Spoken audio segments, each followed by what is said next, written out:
తులసీదాస్ గారు చెంబుతో కాసిన నీళ్లు తీసుకొచ్చి రావి చెట్టు మొదట్లో పోసి రావి చెట్టు కింద కూర్చుని తపస్సు చేస్తుండేవారు. ఆ రావి చెట్టు మొదట్లో గంగ నీళ్లు పోస్తుంటే గంగాజలం తగిలిందో ఏమో ఒక బ్రహ్మరాక్షసుడు పైనుంచి కిందకి దిగాడు. బ్రహ్మరాక్షసుడు అంటే ఎవరు అనుకుంటారేమో, వేదం చదువుకుని కూడా దొంగతనాలు లాంటివి చేసి బ్రతికిన వాళ్ళు బ్రహ్మరాక్షసులు అవుతారు. అటువంటి బ్రహ్మరాక్షసుడు క్రిందకి దిగి అన్నాడు, నువ్వు నాకు మహోపకారం చేశావు, ఎప్పటి నుంచో ఈ చెట్టు మీద పడున్నాను. నువ్వు గంగాజలాన్ని తెచ్చి ఈ చెట్టు మొదట్లో పోసినప్పుడు గంగాజల స్పర్శ చేత నా పాపం శమించింది. నేను సాధారణ రూపాన్ని పొందాను. నీకు నేను ప్రత్యుపకారం చెయ్యాలనుకుంటున్నాను. నీవు రామదర్శనం కోసం పరితపిస్తున్నావు. నీకు రామదర్శనం కావాలి అంటే చేయించగలిగిన వారు హనుమ ఒక్కరే. హనుమ రోజు వస్తుంటారు. ఎక్కడికొస్తారో తెలుసా?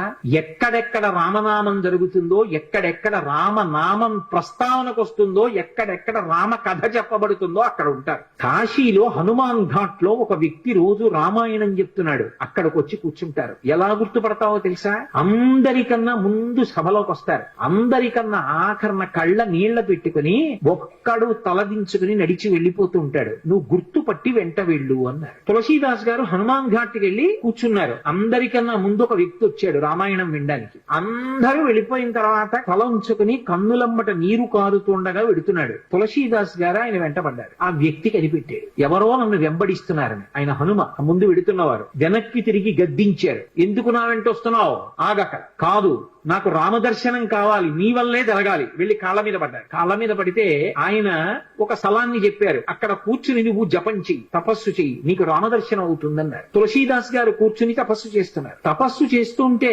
రామలక్ష్మణులు ఇద్దరు రాజకుమారుల రూపంలో గుర్రాల మీద వచ్చారు. వచ్చి గుర్రాలు దిగి అరుగు మీద సేద తీరారు. ఎవరో రాజకుమారులని తులసీదాస్ గారు ఊరుకున్నారు. వాళ్ళిద్దరూ గుర్రం ఎక్కి వెళ్ళిపోయారు. హనుమ వచ్చారు. రామలక్ష్మణులు వచ్చారు, గుర్తుపట్టావా అన్నారు. ఎప్పుడు వచ్చారు అన్నారు. అయ్యో, ఇద్దరు రాజకుమారుల వేషంలో వచ్చారయా, నువ్వు గుర్తుపట్టలేదు, వెళ్ళిపోయారు. ఎంతో బాధపడ్డారు. మళ్లీ సాధన చెయ్యన్నారు. మళ్లీ సాధన మొదలుపెట్టే. మళ్లీ సాధన మొదలు పెడితే కొన్నాళ్ళు అయిపోయిన తర్వాత చిన్న పిల్లవాడి రూపంలో రాముడు వచ్చాడు. గంధం తీస్తున్నారు తులసీదాస్ గారు రామచంద్రమూర్తికి అనులేపనం చేయడానికి. చిన్న పిల్లవాడి రూపంలో వచ్చి తాతా తాతా నాకు గంధం ఇస్తావా అని అడిగాడు. ఇది రాముడి కోసం రా పో అన్నారు తులసీదాస్ గారు. మళ్లీ పొమ్మంటున్నాడు రా రాముడు వస్తే అని హనుమ వెంటనే పంజరంలో చిలక రూపంలో వచ్చి పాట పాడాడు. రాముడు బాలుడి రూపంలో వచ్చి తులసీదాస్ గారిని గంధం అడుగుతున్నాడు. గుర్తించలేని తులసీదాసు వెళ్ళిపోమ్మంటున్నాడు అని. అది విన్నటువంటి తులసీదాస్ గారు వెంటనే పిల్లవాడి కాళ్ళు పట్టుకుని పిల్లవాడి కాళ్ళ మీద పడ్డారు. పడగానే రామచంద్రమూర్తిగా దర్శనమిచ్చారు.